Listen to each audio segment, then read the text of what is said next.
Welcome back to my channel, Modest Fashionista. This is Alicia. I'm wearing my block-shaped high heels. I'm recording this video in my bedroom with my cousin, with my cousin Caitlin again. In my last video, we had a conversation about canes. Okay, the reason why I felt like I was attached to my cane, except for when I was not at school, was because walking with a long white cane was the only way I was allowed to walk at school. I know that O&M specialists and teachers of the visually impaired say that it's for your safety so that you don't run into things. Okay, well, let's talk about this. I have my cane in my hand. I'm sweeping the cane back and forth. Oh, it hit the shift row. I'm gonna go prop my cane in a corner. Disclaimer, I'm going to close my eyes and walk. I am not making this video to make anyone feel bad or to make fun of someone that is blind. That is not what I'm doing. But I'm going to prove that it is safe to walk without a cane, without a guide dog or leader dog, whichever you choose to call them. Service dog, whichever floats your boat, meaning whichever one suits you best. A leader dog is another name for guide dog, but there are different kinds of service dogs. Also true, but still, a guide dog is still a service dog. Yeah, they are a service dog. There are different types of service dogs. That's true.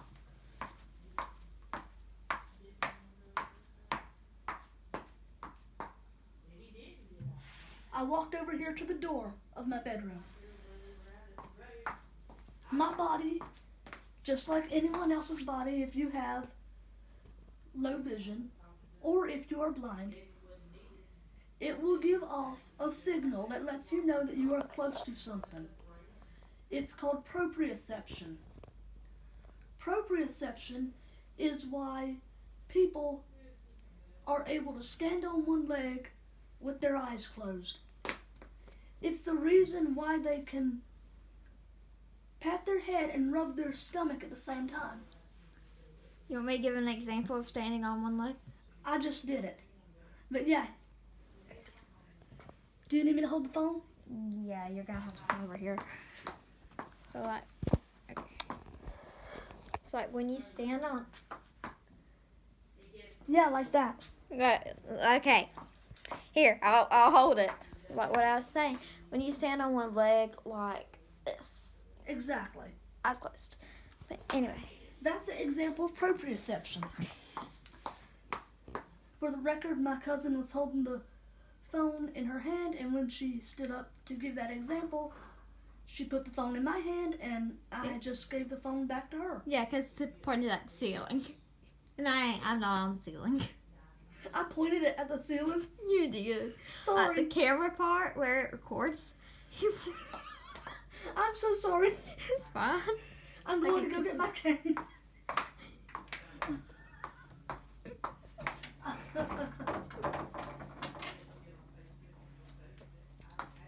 So, Back to what we were talking about. yeah. Before I tried to do that. It feels horrible when you feel like the only way you are allowed to travel is either with a guide dog, or by holding onto someone's hand or elbow, or by using one of these, a long cane. Which is white with red and kind of boring, to be honest. Truly, the white cane is, well, Boring. boring, yes. Which I'm one that likes fun colors, if you can tell by the ring. But anyway, My cousin loves fun colors. I love fun colors. But, they were painted white for a reason.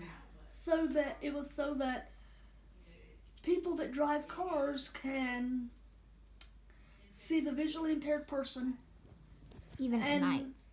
and realize that that person needs to cross the street, and they're supposed to stop for them and let them go. I understand why they were painted white, but there should be other colors available, and there are other colors available, but we need to be getting these in the hands of people that are visually impaired that do choose to use one either full-time or part-time. That's true. Yeah. That was my coffee cup. Yeah, by the way, my cousin has a coffee cup, and you picked it up and drank some? Yes, and I was pushing it back onto the dresser. Yes. I couldn't think of the She name. picked up her cup to drink some of her coffee, and she was pushing it back onto the dresser. That's what you heard. Dark chocolate almond joy. She's So drinking a good. dark chocolate almond joy. Is it from Starbucks? No, it's from Common Ground. Oh, we don't have one of them. Yeah, there's one in Baxley. We have a coffee shop close by here, local to me, but it's not that one. But anyway, Yeah, why I'm from a different town, but anyway. why in the world are teachers of the visually impaired and O&M specialists not offering colored canes as an option and echolocation as an option? I understand echolocation is not mainstream yet, even though I so wish it was. I use echolocation every day of my life. Even though I know my house, I still use echolocation to help me navigate, even though I have lived here since I was 18 years old. And I knew this house even before I moved in it, because this is where my grandmother lived. She passed away, and when I was 16, and we eventually moved in this house when I was 18. So, I know this house really good.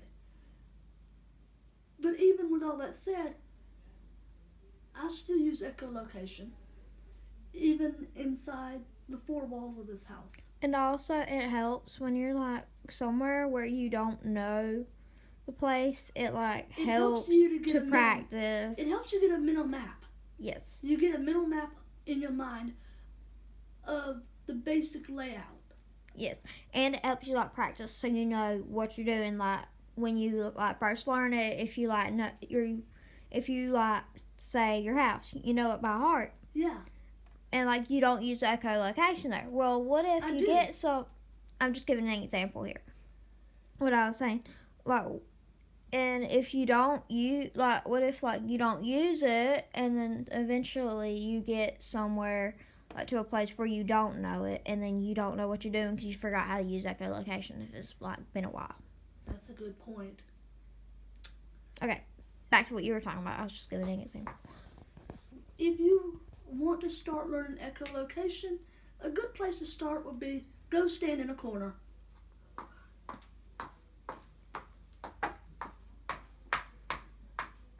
I'm not sure if y'all can see this, but there's a corner in my bedroom. Yeah, the camera's at it. This is the corner that I first started to learn in. What you do is you make the shh sound, and when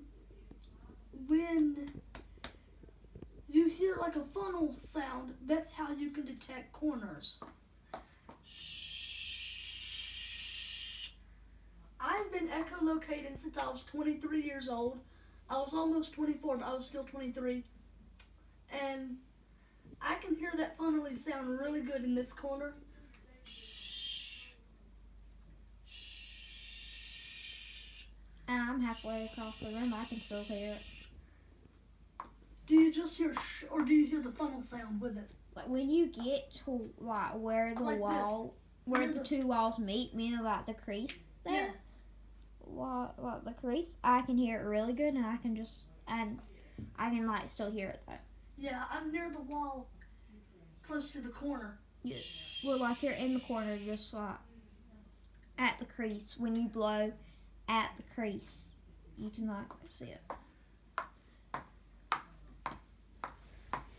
Another thing you may want to do whenever you first start off learning echolocation, you need to teach yourself to click. In our echolocation lives, we do not use the shh sound. That shh sound is just, For corners. it's just Yeah. I'm not a pro at this. Yeah, we do use that in corners when we are first learning, like at the very beginning, when you don't know anything about echolocation. That's where you start. But it's also used in demonstrations, like if you want to give a presentation on echolocation. But in our true echolocation lives, we don't go shh when we walk. That's true. We make a clicking sound with our mouth.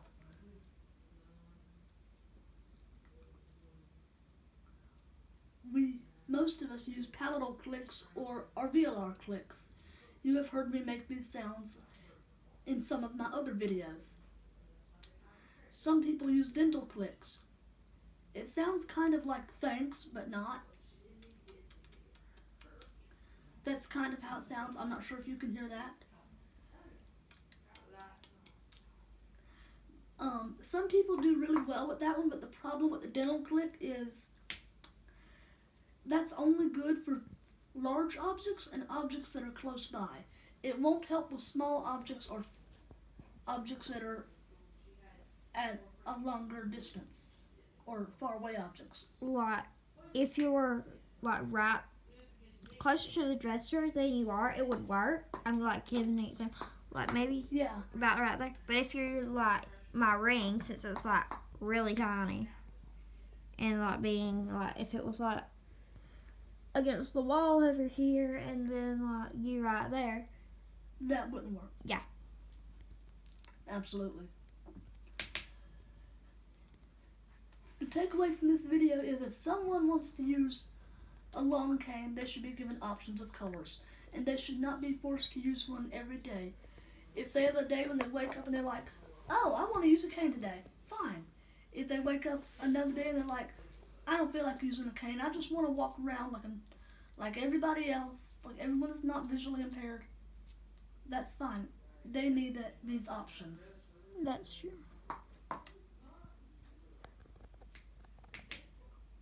Thank you to all of the other visually impaired, low vision, and blind YouTubers who are helping me to break this horrible stigma.